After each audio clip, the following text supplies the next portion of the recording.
Où est-ce que c'est? Alors du coup, Second peut nous indiquer la route? ouais, bien sûr.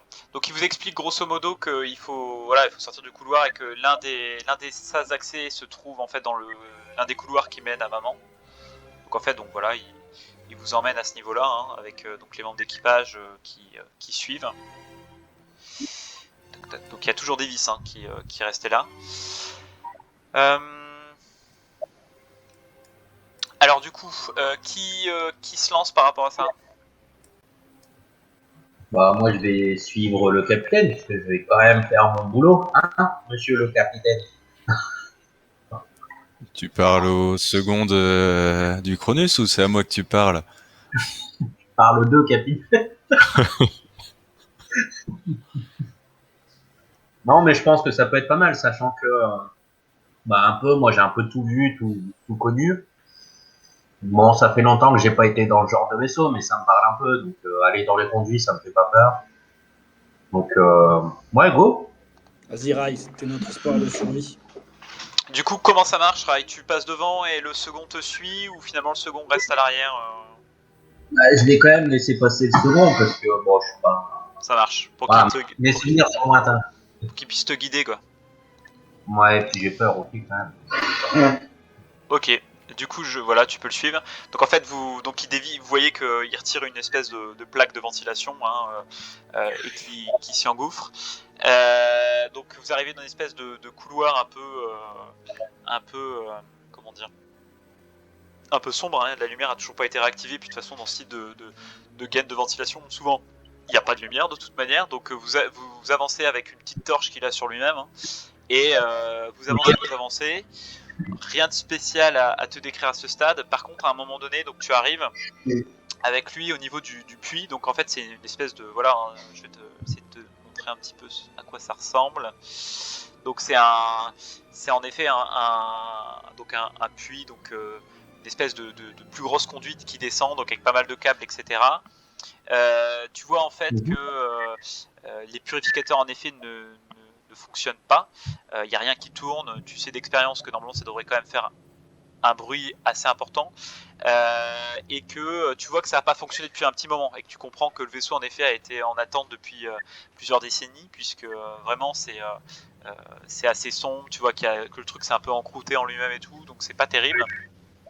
Et vous allez devoir faire un test de mobilité pour descendre, puisqu'en fait les filtres sont plus bas. Donc ça va te faire descendre en fait au pont B, sans que tu pourras toujours accéder au pont A, hein, mais il faut descendre vraiment au plus bas du puits pour le relancer. Donc il faut que tu fasses un test de mobilité, sachant que du coup... Avec le niveau de stress inclus. Ouais, sachant que Jones va aussi en faire un. Alors est-ce que j'ai ses stats à Jones comme ça? Heureusement, ce n'est que les 2 derniers dés qui sont des dés de stress. Alors... Magnifique. Allez, Rai. Jones, est-ce que j'ai mis ces trucs? Non, je les ai pas mis. Alors attends, Jones, je vais regarder rapidement ce qu'il a. Ah ouais, c'est que les 2 derniers dés qui sont des dés de stress, donc c'est bon. Donc mobilité, on est sur l'agilité. Alors agilité 3. Et il n'a pas de mobilité. Alors... Et est-ce qu'il est stressé, ce monsieur? Non, il est pas stressé à stat. Ah, alors attends, ça marche pas. Avec tout ce qui vient de se passer? No stress, mec. Comment vous faites pour faire x3? Ah bah c'est devant en fait. 3d6, voilà. Ouais, c'est devant. Tac. Ok. Alors tu vois qu'il réussit pas à faire ça correctement, donc il galère, vous perdez pas mal de temps. Et bon, sur le coup, ça te saoule un peu, hein, mais c'est le second, donc t'oses pas trop le chambouler. Hein, en termes de grade, il est quand même plus élevé que toi. Et en fait, vous descendez vraiment avec beaucoup de difficultés. et il a de plus en plus de mal à respirer, tu vois, qu'il commence à tousser, puisqu'en fait tu comprends que plus vous avancez dans le puits, puis en fait c'est le niveau il est assez catastrophique, hein. Et en fait, malgré les difficultés, vous y arrivez quand même tout doucement. Et il te montre, tu vois, qu'il tourse énormément, qu'il n'arrive même pas à parler, et qu'il te montre en fait la poche, une espèce d'endroit en fait où il y a des filtres à changer, et t'indique un deuxième boîtier qui est ouvert, et où apparemment il y aurait les filtres, du moins c'est comme ça que tu comprends, les filtres qui sont propres et qui peuvent du coup te permettre de remplacer. Alors pour changer ça, il va falloir que tu réussisses un test de machine lourde. Ouais. Sachant qu'il va t'aider, il va essayer de t'aider malgré les difficultés, et donc tu auras un dé supplémentaire en bonus pour réussir. D'accord. Du coup, ça fait 5 d 6. Ça fait 8 d 6.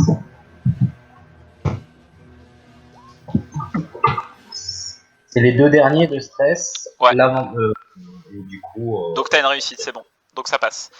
Donc vous arrivez en fait à réparer du coup t'arrives à changer en fait les filtres, donc t'arrives à relancer la manip, tu vois que le filtre commence à se dérouler, tu vois tout doucement que ça recommence à fonctionner. Tu vois le second qui te fait un pouce en mode bon boulot mec, c'est bien. Et en fait tu vois qu'il se retourne et qui prend un des filtres qui était endommagé, qui commence à le regarder. Tu vois que étrangement, alors il est de dos hein, par rapport à toi, mais étrangement il y est vachement attentif. Tu vois, toi tu as pas prêté attention parce que t'as remplacé le filtre, tu balances l'ancien, tu mets le nouveau et la machine redémarre, t'as l'habitude. Par contre, lui, tu comprends pas trop pourquoi il s'attarde sur le filtre en fait. Ouais, bah je le laisse s'attarder, moi je vais remonter. Ça marche, ok. En mode blasé, de toute façon, je le vois, il s'attarde, il regarde un peu, il sait pas ce que c'est, il n'a jamais vu ça de sa vie. Donc moi je m'en vais. Je remonte voir l'équipe. Ça marche. Du coup, vous commencez à ressortir du puits. Alors je vous refais pas de test particulier de mobilité, hein. C'est plus facile à monter qu'à descendre finalement, surtout que le truc s'est mis en route, donc ça commence à se désengorger, ça vous commencez à avoir tout doucement clair par rapport à ça. Il te suit quand même, Il te suit. même s'il a regardé son filtre. Ouais, il l'a posé au bout d'un moment, puis il a avancé. Tu l'as entendu un moment dire un truc genre ah merde, puis qu'il le lâche. Tu l'as entendu tousser un peu, mais finalement voilà, il est toujours un peu. Toi t'as ta combinaison donc tu ressens pas forcément. Lui voilà, il tousse forcément avec tout cet air qui est vicié. En plus vous êtes encore une fois, hein, vous êtes au plus bas du puits, donc ça t'étonne qu'à moitié qu'il tousse finalement par rapport à tout ça. D'accord. Par rapport à ça, du coup, je vais te demander de refaire un test de réserve pour ton oxygène, puisque ça a demandé pas mal d'efforts quand même tout ça, pour voir où t'en es. Mon oxygène, c'est. Tu peux me rappeler alors c'était quoi par contre? Alors, il faut faire un test, tu dois lancer en fait un test de mobilité, donc cette agilité plus mobilité. Et par rapport à tous tes dés, quand tu fais un 1, ça retire un 1 de réserve. Avec les dés de stress, ça fait 7 et 6. Nickel. Tout va bien. J'ai toujours fait ça de toute ma vie. C'est clair, tu maîtrises. Du coup, ça marche. Donc, vous êtes remonté au niveau de la ventilation, vous retombez dans le couloir. Donc, il y a Cham qui vous attendait, il y a Miller qui est au couloir, les autres attendent encore dans le couloir. Et voilà. Donc, il y a le second qui te regarde et qui te met une claque sur ta combinaison au niveau de l'épaule pour te remercier. Merci, mon gars. Du coup, je pense que je peux faire signe à l'équipe à peut-être enlever les combis ou pas, si l'air est purifié. Oui. Alors en fait, tu t'apprêtes en fait à faire ça, et au moment où justement tu commences à expliquer justement notamment au capitaine Miller, bon capitaine, on pourrait peut-être retirer nos combinaisons. T'as le second qui te dit attendez, il faut d'abord qu'on discute de tout ce qui s'est passé. Ah. Bon, de quoi vous voulez discuter? Il faut que je vous explique ce que faisait le Cronus. Et peut-être que vous comprendrez pourquoi je suis assez réticent sur le fait que vous retiriez vos combinaisons maintenant. Le Cronus avait une mission qui était somme toute assez simple. Donc il y a de ça environ maintenant 70 ans, ça me fait drôle de le dire. On devait aller sur LV 1113 pour explorer d'anciennes ruines qui ont été détectées par des sondes de la compagnie. Et là, vous voyez Clayton qui débarque dans le couloir un peu en mode un peu vénère et qui vous regarde tous, qui fait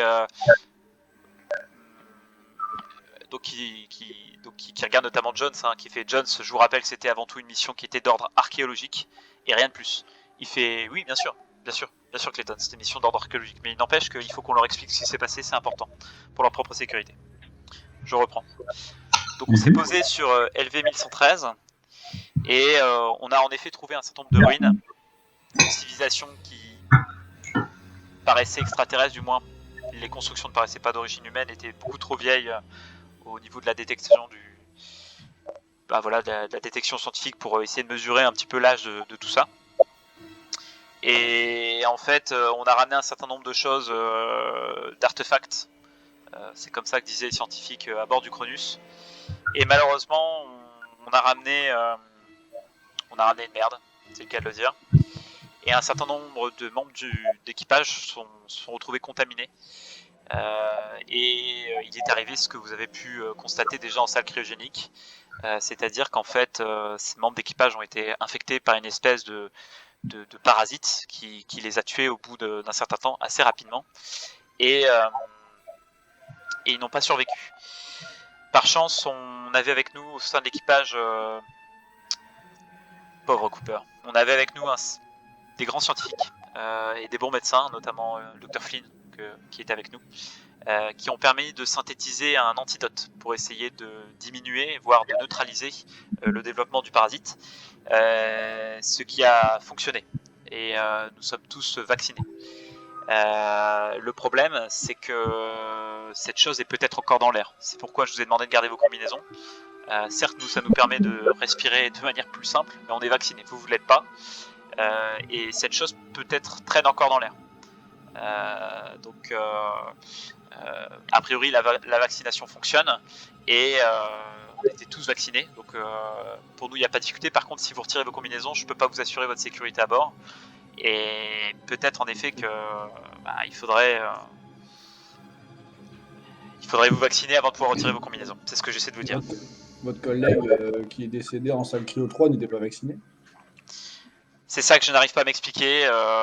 En principe, si, il était vacciné. Et pourquoi tu l'as pas dit avant qu'on descende remettre l'air? Ça sert à rien. Parce que j'avais peur que si je vous le disais avant que vous repartiez le plus rapidement possible et que vous nous laissiez là alors qu'on avait encore besoin de vos talents. Ah ouais, c'est ce qu'on aurait fait. Elle a juste le titre. Je suis pas payé Fallait bien qu'il respire. On doit sauver l'équipage, il faut bien qu'il respire. Si, tu es payé. On n'a pas dit si l'équipage est vivant ou mort. Si. Est-ce que votre équipage avait repéré des symptômes qui annonçaient la contamination d'un membre de l'équipage, ou alors quand vous vous en rendez compte, il est déjà trop tard et sa tête explose? Alors les signes les symptômes sont assez rapides. Certaines personnes avaient le symbiote qui sortait assez rapidement de leur corps. Après, au niveau des symptômes, c'est difficile à dire, ça va très vite. Les personnes ont du mal à se tenir debout, ont du mal à respirer. Leur teint devient très pâle, voire noir. Ça va très vite. Les choses ont vraiment été très vite. L'agent de sécurité qui est parmi nous, Red, pourra vous en avertir. Une fois que ça part en cacahuète, c'est très difficile d'arrêter la situation. On a été très peu à survivre malgré le temps où ils ont essayé de synthétiser ce bloqueur entre guillemets de parasites. Mais ouais, les symptômes sont assez rapides à intervenir et les choses se dégradent très rapidement. peut-être devrions-nous aller voir cette dans laquelle vous avez fait vos examens, pour peut-être en apprendre plus et potentiellement voir comment ce vaccin aurait pu fonctionner, ou trouver un moyen d'assainir l'air, peut-être. Peut-être. On peut peut-être espérer que le puits de purification va balayer toutes les difficultés par rapport à tout ça.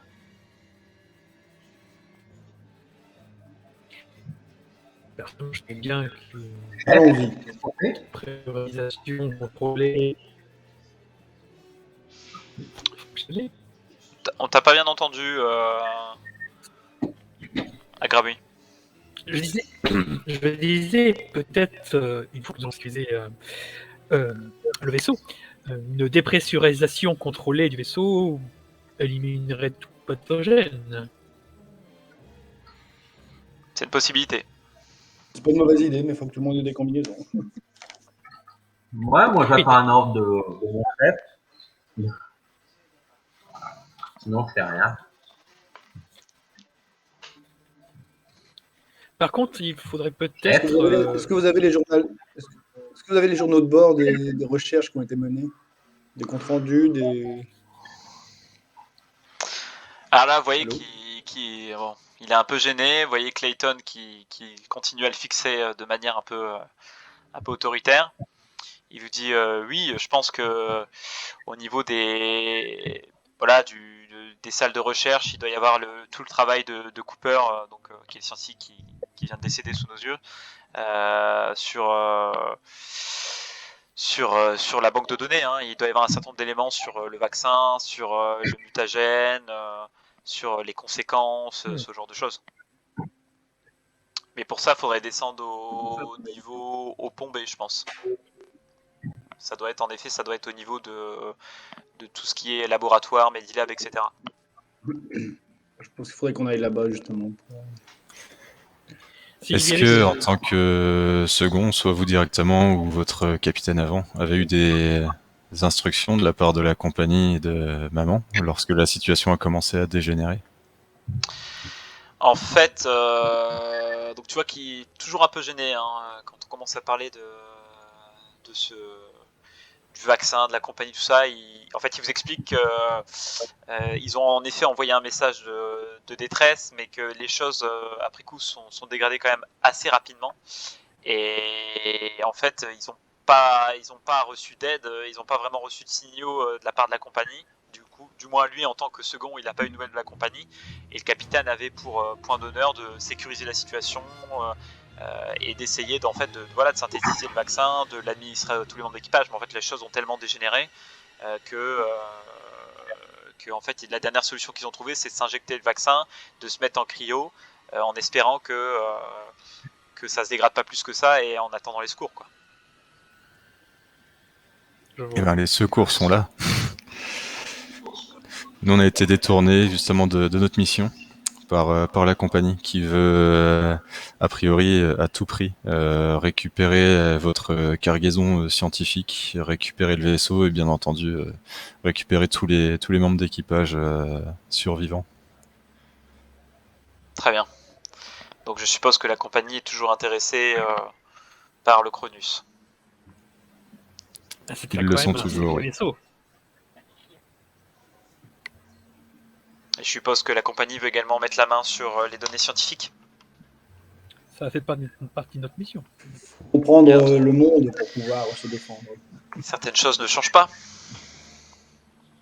Très dommage de laisser ces données perdues alors que votre collègue scientifique est décédé pour les produire. Bien sûr. Et vous voyez que le second tousse. Il continue à tousser. Alors vous voyez que pour les autres, ça va parce que les puits de purification ont quand même fait leur effet. C'est-à-dire que maman a remis en route les choses, il fait plus clair, l'air a l'air moins vicié, même vous, vos capteurs le voient. Et vous voyez qu'il continue à tousser. Ça devait être un bon fumeur certainement, mais il a du mal à reprendre son souffle par rapport à ce qui vient de se passer, sa petite aventure dans le puits de purification. Et il dit soit. Donc qu'est-ce que vous préconisez maintenant? On essaie de dépressuriser, on décide d'aller au niveau du Medilab. Qu'est-ce que vous voulez faire? D'abord aller au Medilab. Si je peux, oui, le Medilab serait peut-être intéressant, peut-être pour récupérer du matériel pour... Enfin, je ne sais pas comment fonctionne cette contamination, mais le corps qui a été brûlé, il vaudrait mieux ramasser ce qui reste et peut-être les sécuriser pour éviter toute autre contamination. Ou peut-être aussi s'occuper du corps de votre collègue. Je ne sais pas s'il pourrait être encore contagieux. A Peut-être priori, le du peu qu'on en connaît, une fois que le symbiote est sorti de son hôte, bon, l'hôte est décédé, il se passe plus grand chose, mais c'est vrai qu'on pourrait s'occuper du corps de Cooper. Au moins lui mettre un drap, vous voyez, ce genre de choses, parce que. A priori, je veux bien m'occuper, moi. Ça me dérange pas. Pourrions peut-être le remettre dans son caisson et enfin, le temps de s'en occuper proprement et dans les rites qui pourraient être liés à ses croyances. Oui, je pense qu'il faut faire ça, sachant que de toute manière, je pense que la créature que votre ami a brûlée ne risque plus de nous nuire. Ouais, je suis chaud patate, moi. Oui, ça me branche. Mais voilà, et peut-être aller chercher du matériel pour récupérer ce qui reste, on va dire, pour éviter toute contamination. À quel foutre dans le caisson, ça doit aller. Capitaine Miller, est-ce que ça vous convient comme démarche ? Oui, tout à fait, on peut s'occuper de ça avant de poursuivre nos analyses en direction du Medilab peut-être. Très bien. Donc pendant le laps de temps, donc vous vous dirigez vers la salle cryo pour essayer de mettre Cooper dans une sépulture provisoire. Je vous indique que vous avez vos objectifs de l'acte 2 dans vos journaux qui normalement sont apparus, puisque voilà, on est passé à l'acte 2 par rapport à tout ce qui vient de se passer. Donc vous vous dirigez tous donc vers la salle cryo. Est-ce que vous y allez tous d'ailleurs ? C'est vrai que je dis ça, mais je... Ouais, carrément. Ok, ça marche. Donc vous voyez que vous déplacez le corps, vous avez toujours cette chose qui ressemble à un petit tas de cendres donc par rapport à tout ça. Peut-être essayer de mettre ce qui reste de la créature dans un autre caisson pour sécuriser un minimum cette chose. Ah bah c'est brûlé, donc... Oui, mais justement, c'est brûlé, donc ça peut-être... Bon, dans le doute, faisons ce que tu proposes. Voilà, alors, on n'y connaît rien. Nous, soyons prudents. Voilà. Du coup, le second t'explique qu'il y a certainement des caisses ou le matériel nécessaire au niveau de la salle d'examen qui se situe juste à côté, qui est en fait une espèce de voilà, c'est en fait quand on sort de cryo, parfois ça se passe pas très bien, donc il y a toujours une salle d'examen à côté. Donc je vais chercher ce qu'il faut pour rassembler les morceaux de ce qui reste de la bestiole. Ouais. Du coup, ce qui reste de Cooper. Voilà, il t'accompagne, donc il y a, on va dire, les autres membres d'équipage se rapprochent de Cooper pour essayer de prendre son corps et de le mettre dans l'un des tubes cryogéniques. Miller, Sham et Rai, vous faites quoi pendant ce temps-là ? Je peux faire une action de fouille sur son corps ou à côté, voir s'il y avait des trucs sympas. Oui, bien sûr, tu peux tenter. Alors, je vais pas te faire lancer des dés, hein, parce que ça sert à rien. On va dire que tu fouilles, c'est pas très compliqué. D'ailleurs, vous perdez tous un point de stress, puisque la situation c'est pas mal calmé. A priori, vous êtes tous plus ou moins en sécurité. Donc, vous perdez tous un point de stress par rapport à la situation. Okay. Donc, tu fouilles son corps. Avant qu'il fouille, je m'adresse quand même à l'équipage en expliquant que on va regarder s'il y a des choses intéressantes que cette personne aurait pu laisser sur elle. Ouais, il n'y a rien de méchant. Du coup, il y a Rai qui est en train de le fouiller à ce moment-là. Et en fait, Rai, tu tombes sur un objet un peu bizarre. Tu sais pas trop ce que c'est.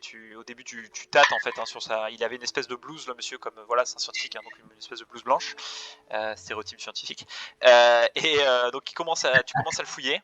Et donc tu as un truc qui est à peu près dur au niveau de sa poche gauche. Et donc tu en sors en fait une seringue. Et tu la montres en fait, tu as le réflexe de la sortir et de la montrer à tous ceux qui sont autour de toi. Et tout le monde te regarde d'une manière un peu blasé, et il y a notamment Clayton qui dit « Eh merde, le con !» Il s'était pas injecté le vaccin, du coup, il avait gardé l'accent, c'est ça. C'est ça, tout à fait. En fait, Clayton vous explique, enfin du moins Flynn plutôt vous explique que c'est le vaccin qu'il avait réussi à synthétiser, qu'a priori le docteur Cooper ne se l'était pas injecté. Bon, bah, je peux peut-être me l'injecter, histoire de survivre un peu plus, si je découvre que c'est ça. Je peux dire, allez, premier à la dose, premier servi, hein. Enfin, moi, je suis pas là. T'es pas là, ouais. Alors, je te rappelle que t'es en combinaison, donc tu peux te l'injecter, Ah merde, mais il faudrait que tu retires ta combinaison avant. ah zut. Ouais, bon, on va éviter. Et là, vous voyez, il y a Flynn qui est un peu effondré, qui dit je comprends pas pourquoi il a fait ça. Pourtant, je lui avais dit de s'injecter le vaccin. Pourquoi il a fait ça? Il n'y a aucun danger. Je pense que, comme c'est le seul qui savait, entre guillemets, le faire, il a peut-être voulu garder une dose pour qu'elle puisse être étudiée par d'autres personnes par la suite. Ouais, en effet. Ah bah, Conservons cette dose comme son héritage plutôt que de l'utiliser. oui, je vais la garder gracieusement dans mes poches. Sait-on jamais. Peut-être que je Ouais. pourrais, dans mes pensées, la revendre. Faire plein d'argent. Bon, je la garde. Et en tant que capitaine, je vais demander à Rai de me donner la dose de vaccin. Pour être certain qu'il fasse pas de bêtises. Est-ce que j'ai le droit de faire une petite action ou... Ah, c'est capitaine, il te donne un ordre. Maman, j'ai le droit de faire une action rapide où j'en mets un petit peu dans un petit flacon pour moi, en mode caché? Tu peux faire un test, mais franchement, t'as très peu de chances de réussir à ouvrir la C'est seringue délicatement et... Sans te faire choper, quoi. J'ai le droit à ce test, même si c'est un peu chaud patate. Je sais plus comment on fait un Tu me truc. dis non, hein. Si c'est trop chaud parce qu'il y a tout le monde autour de moi, je comprends. Slash W. Sinon, pour régler le problème, je vais faire mon talent jouer du galon pour lui donner un ordre et qu'il s'y plie. C'est pas juste.